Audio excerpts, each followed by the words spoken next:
শুরুতেই আমাদের গতকালকে একটি গুলশানে জোড়া খুনের একটি ঘটনায় একজনকে গ্রেফতার করেছি আমরা। সেই বিষয়ে প্রথমে আমি মিডিয়া ব্রিফিং করব। এরপরে আমাদের যে সামনে পূজা আছে এবং আমরা বিভিন্ন সময় যাদেরকে গ্রেফতার করেছি, আমাদের 5ই আগস্ট পরবর্তী সময়ে এবং ছাত্র জনতার যে গণ অভ্যুত্থান, এই সময় যাদেরকে বিভিন্ন সময় যারা এখানে গুলিবর্ষণ এবং হুকুমদাতা ছিল তাদেরকে কীভাবে গ্রেফতার করেছে এই বিষয়ে আপনাদেরকে আমি বিস্তারিত আলোচনা করব।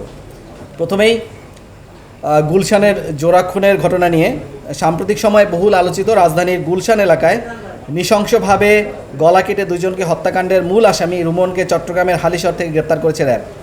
গত 28শে অক্টোবর 2024 তারিখে রুমন একটি চায়ের দোকানে কাজ করত। তার যে সেই চায়ের দোকানের যে মালিক সেই রফিকুল ইসলাম শিকদার এবং সেখানে আরেকজন কর্মরত ছিলেন সাব্বির, যাদের বাড়ি মূলত বরিশাল এবং ময়মনসিংহ এলাকায়।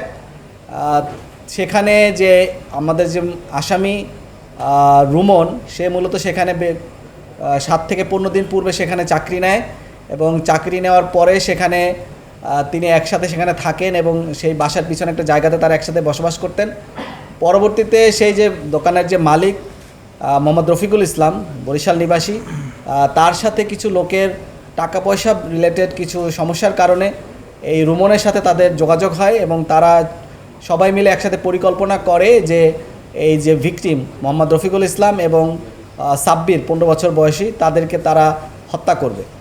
এরই ধারাবাহিকতায় তারা গত 26শে সেপ্টেম্বর তারা রাত 2টার দিকে এই ঘুমন্ত অবস্থায় মোহাম্মদ রফিকুল ইসলাম এবং সাব্বিরকে কুপিয়ে জখম করে এবং তাদেরকে সেখানে মৃত অবস্থায় আমরা 28 তারিখে উদ্ধার করি।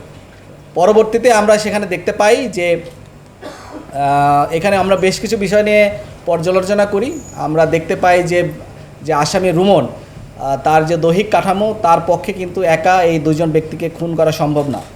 সো আমরা প্রাথমিকভাবে মনে করেছিলাম এবং সিসিটিভি ফুটেজ আমরা সংগ্রহ করেছিলাম, আমরা বুঝতে চেয়েছিলাম যে আসলে কি তার পক্ষে একা এই দুই ব্যক্তিকে খুন করা সম্ভব কিনা, কারণ বাকি যে দুই ব্যক্তি সেখানে প্রবেশ করেছিল হত্যাকাণ্ড ঘটানোর জন্য, তারা কিন্তু পিছন থেকে পালিয়ে যায়।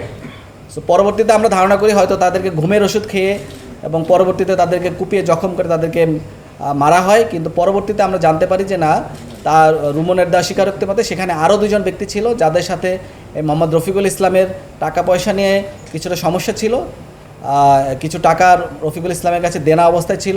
এই কারণে বাকি যে দুইজন আসামি, একজন হচ্ছে সাব্বির, ফয়সাল এবং আরেকজনের নাম আমরা এখনও সংগ্রহ করতে পারিনি, যাকে মূলত রুমন এখনও চেনে না, কিন্তু তাদের সাথে চুক্তি হয়েছিল তারা রুমনকে কিছু টাকা পয়সা দিবে এবং সেই লোভেই সে মূলত এই দুজন ব্যক্তিকে কুপিয়ে হত্যা করে এবং তাদেরকে হত্যা নিশ্চিত করার পরে পরবর্তীতে আমরা সিসিটিভি ফুটেজ পর্যালোচনা করে দেখতে পাই যে ওই বাসায় যে সকল মালামাল ছিল, যে বাসার যে সকল দোকানের যে মালামালগুলি ছিল, বাসার যে মালামালগুলি ছিল, এগুলি পরবর্তীতে তারা উদ্ধার করে একটি ভ্যান ভাড়া করে সেগুলো সেখান থেকে নিয়ে যায় এবং সেইগুলি কিশোরগঞ্জে নিয়ে যায়। পরবর্তীতে আমাদের র্যাব 7 এবং র্যাব 1-এর একটি যৌথ অভিযানিক দল, তাকে আমরা মূলত কিশোরগঞ্জে ফলো করি এবং কিশোরগঞ্জ থেকে সে পরবর্তীতে আমাদের উপস্থিতি টের পেয়ে সে পরবর্তীতে চট্টগ্রামে চলে যায়।